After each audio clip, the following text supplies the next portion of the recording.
Assalomu alaykum. Bugun sizlar bilan chiroyli abado yasashni o'rganamiz. Buning uchun biz mayda turlarimizni abadogimizga ikkita-ikkitadan qilib chiroyli qilib o'rab olamiz.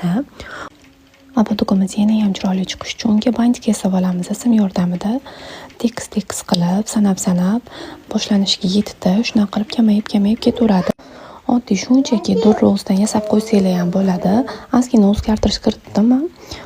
Orasiga metrajli ko'z yopishtirib chiqdim. Xohishingizga ko'ra, xohlasanglar yopishtirmasanglar ham bo'ladi.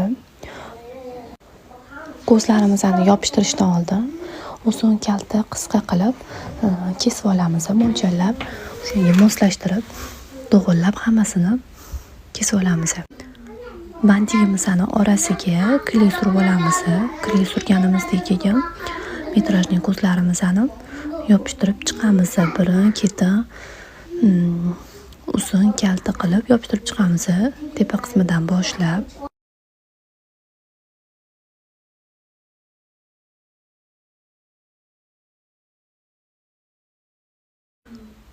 Kley surganimizdan keyin ozgina kutib turishimiz kerak. Ozgina qurib olsa, o'shanda ko'zlarimiz o'ynab ketmaydi, yaxshi mustahkam yopishib oladi.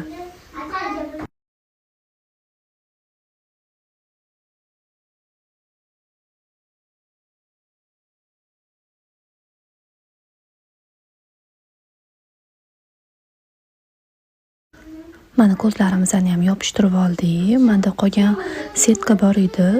O'sha setkani bandikdagi ozgina chiroyliroq bo'lish uchun yana qo'shimcha qildim.